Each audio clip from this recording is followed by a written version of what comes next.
এবার তুই থাম নিয়ে পাওয়ার প্যাটার্ন মানে বুঝিস? এটা মানে হচ্ছে দায়িত্ব নেওয়া। এই লোনটা আমারই পরিশোধ করতে হবে, আমারে। তুমি যা করো সব ঠিক, আর আমি যখন করি সব ভুল। তুমি যদি আসলেই বাড়ি ঘর চিন্তা করতে পারো, তুমি জীবন বিদেশ এটা না। এখন এই পাওয়ার প্যাটার্নের সাইন করে দেবো, তুমি কি করো? 50,000 টাকা বিক্রি করবা, 30 লাখ টাকা লোন শোধ করে 20 লাখ টাকা বিদেশ। ইমরান এই ছাড় করুন আমার সাথে, স্যার আমি হাত করতে পারি, কিচ্ছু সই করবো না, কিচ্ছু না। কি হয়েছে? বাবার নাই। ওবো গেছে কাছে। আসসালামু আলাইকুম। দোবায়দুল হক সাহেবের বড় সন্তান। আমার আব্বা ওনার জীবদ্দশায় 2 ছেলে এবং 1 কন্যা সন্তান রেখে গেছে। যদি মনের অজান্তেও কারো মনে কষ্ট দিয়ে থাকেন, তাকে আপনারা মাফ করে দেবেন, ক্ষমা করবেন, আপনার আব্বার জন্য দোয়া করবেন। আর তার যদি কোনো দেনা পাওনা থাকে আমার সাথে যোগাযোগ করবেন। আল্লাহু আকবার।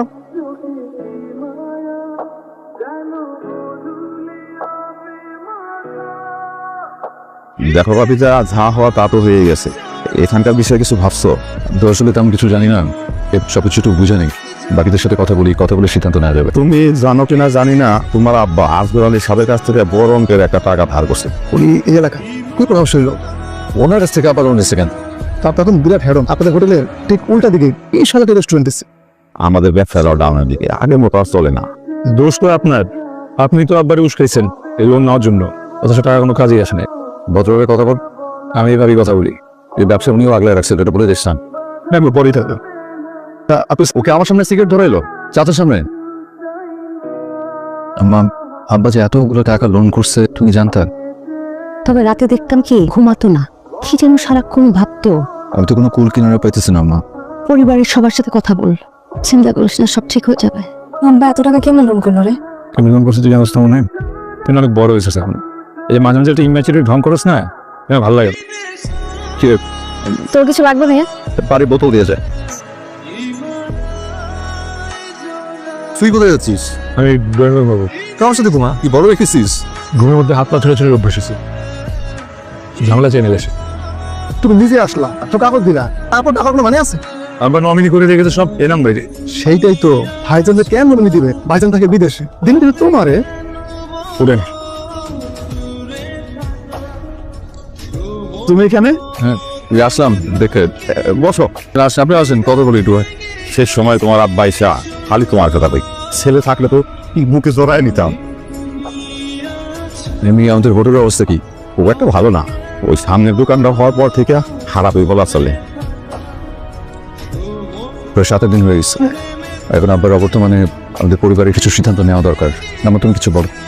আমার আসলে বলার কিছু নাই রে। পরিবারের সবার যেন ভালো হয়, এরকম কোনো সিদ্ধান্ত নিলেই ভালো।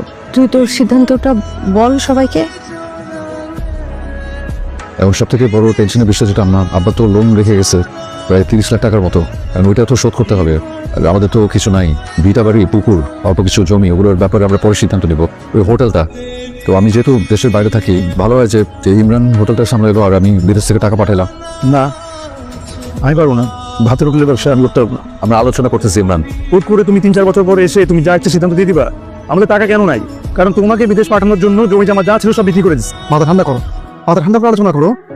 চুপ থাক, কথা না বলা বেটার। ও কথা বলবে না কেন? কি ফ্যামিলির অংশ না? আর আমি তোর বড় ভাই, চুপ থাকতে বলছি চুপ থাকবি। একটু থামবি? না, কোনো থামাথামি নেই তো, কেন থামবো আমি? আমি কেন ভাতের হোটেল দেখতে যাবো? তোমার যদি তো শখ থাকে ওই ভাতের হোটেল তুমি ম্যানেজারই করো। ইমরান, আমি কি কোনো কিছু ভুল বলছি? তুমি বল। তুই তো ভালো চেয়েছিলি। তুই ইমরানের কথায় মনে কষ্ট নিস না। প্রথম থেকেই ওর ব্যবসার প্রতি মনোযোগ নাই। এখন কি করবো বলো? যেতে হবে কবে? আরো 5-6 মাস থাকতে পারবো, কিন্তু 6 মাস পর যেতে হবে আম্মা। তুই সবকিছু একটু গোছা, পরেরটা পরে দেখা যাবে। শক্ত হাতে আগলে রাখতে হবে। পুরোটা পৃথিবীর কাছে তুই একজন, কিন্তু পরিবারের কাছে তুই পুরা পৃথিবী। আমার মনে হয় তোমার সবকিছু ঠান্ডা মাথায় চিন্তা করা উচিত। তাহলে এই সবকিছুর জন্য আমি দোষ কারে দিব? আপনারা দিব? আমি যখন আব্বারে বলছিলাম যে ব্যবসা যখন চলতেছে না আগের মতন, ব্যবসাটা বিক্রি করে দিই, তখন 40-50 লাখ টাকা পাইতাম, টাকাটা কাজে আসতো। তারে উস্কাইছেন ওটা লোন নিতে, তা বাকি টাকা কোথায়? কোভিডের সময় 1 থেকে 2 লাখ টাকা প্রতি মাসে লস হতো। তো স্টাফদের বেতন দিতে হতো। ওইটাই তো হইলো, পুরোটা তো লসই হইলো।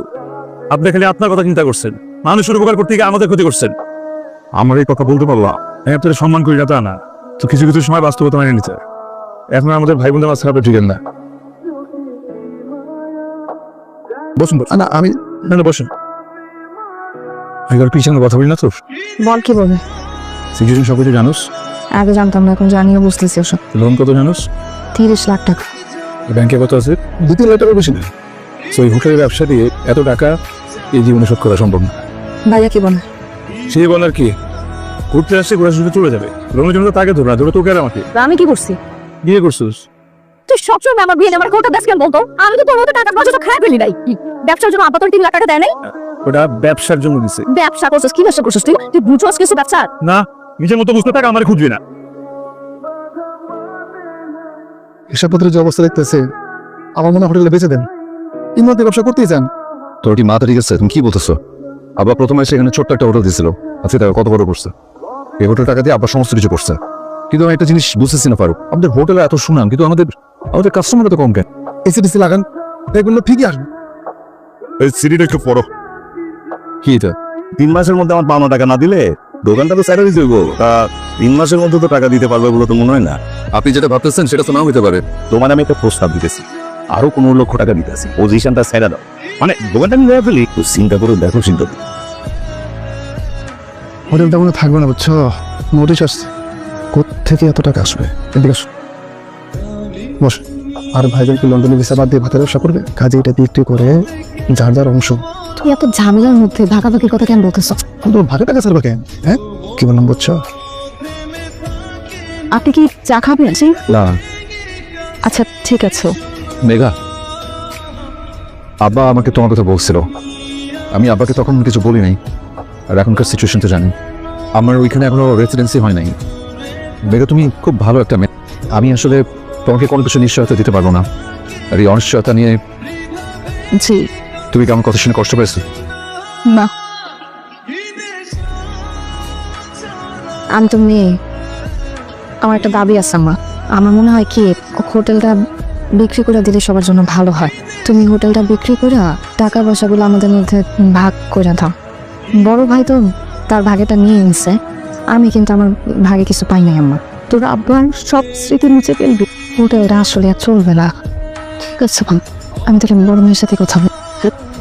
কি এটা পাওয়ার পেটনের কাগজ তোদের সাইন লাগবে রাজু সাহেব নোটিস পাঠিয়েছে কারণ আমি ঠিক করছি যে এই মুহূর্তে যাবো না মেদিকটাকে একটু গুছিয়ে নিই আচ্ছা, তাহলে এখন যেটা করতে হবে, আমাদের পাওয়ার অফ অ্যাটর্নি তোমাকে দিতে হবে, তুমি সব দায়িত্ব নিয়ে নিবে। আমার যদি চালাতে হয় তাহলে তো আমার পাওয়ার প্যাটার্নই লাগবে আগে তো যা খাওয়ার খাইছো, এখন একবারে যা আছে কাঁচায় সব বিলে ফেলবা।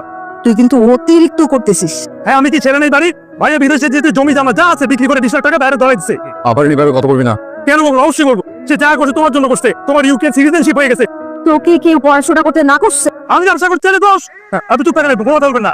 তোর এখানে তো ধুমধাম করে দিয়ে করতে হবে। হ্যাঁ, কিসব ফালতু কথা বলতেছিস তুই? এবার তুই কাম নিয়ে পাওয়ার প্যাটার্ন মানে বুঝিস এটা মানে হচ্ছে দায়িত্ব নেওয়া এই লোনটা আমারই পরিশোধ করতে হবে আমারে তুমি যা করো সব ঠিক, আর আমি যখন করি সব ভুল। তুমি যদি আসলেই বাড়ি ঘর চিন্তা করতে পারো, তুমি জীবন বিদেশ এটা না। এখন এই পাওয়ার প্যাটার্নের সাইন করে দেবো, তুমি কি করো? 50 লাখ টাকা বিক্রি করবা, 30 লাখ টাকা লোন শোধ করে 20 লাখ টাকা বিদেশ। ইমরান, এই ছাড় করুন আমার সাথে সব। আমি হাত করতে পারি, কিচ্ছু সই করবো না, কিচ্ছু না। আছে আমার কাছে সই লাগবে তো, আমাকে 20 লাখ টাকা দিতে হবে। তোমরা সবাই মিলে ষড়যন্ত্র করতেছো।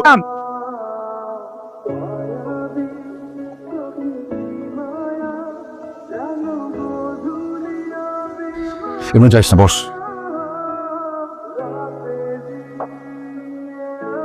আমি কালকে সন্ধ্যা চলে যাচ্ছি আবার পর তোর অনেক রাত তাই না জুলাইয়ের 14 তারিখ তার পরীক্ষা ছিল সকাল থেকে কি দুশ্চিন্তায় পরীক্ষা দিতে গেছে এদিকে আমাকে হসপিটালে নিয়ে গেছে পরীক্ষাটা শেষ করে দৌড়ায় হাসপাতালে চলে গেছে তোকে দেখার জন্য তোরে করে নিলাম ছোট ছোট আঙ্গুল আবার আঙ্গুলটা ভাবে শক্ত করে জড়ায় ধরছিলি তো কি জন্য মনে করো যে ওই আঙ্গুলটা আমি ছেড়ে দেবো তুই যখন বলছিস যে আমি নাকি সবকিছু নিয়ে নিবো আমার খুব কষ্ট লাগছে রে ভাই কি ভাইয়ের জিনিস নিতে পারে বল তোর কাছ থেকে আমি কি নিবো যেখানে আমি আমার নিজের কলিজাটা তোকে দিয়ে রাখছি একটা জিনিস আমার চাওয়ার আছে সেটা হচ্ছে ভাইয়ের ভালোবাসা আমি আমি যা কিছু ছিল সবকিছু তোদের নামে লিখে দিচ্ছি তোর আর মাহির নাম সরি আমার ভুল হয়েছে আমি আবার কাছ থেকে টাকা নিয়ে বিদেশে পড়তে চলে গেছিলাম আমি সব ফেরত দিদি করে মায়ের খেয়াল রাখিস তার সাথে খারাপ ব্যবহার করিস না ভালো থাকিস আমার ভুল বুঝিস না রে ভাই তুই তোর অংশ বুঝে নিবি সাথে আমারটাও মানে মানে আমি আমার অংশ ছেড়ে দিচ্ছি ঠিক আছে আমি গোছ গাছে করবে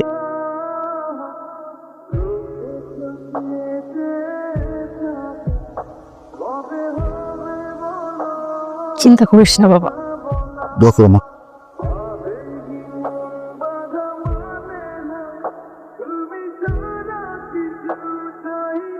হ্যাঁ তুমি না বলছো কখনো হাত ছেড়ে যাবে না। এখন কেন চলে যাচ্ছ? ভুল করার অধিকার আছে। চার দেখি আগলে ফিরে এসেছি বকুল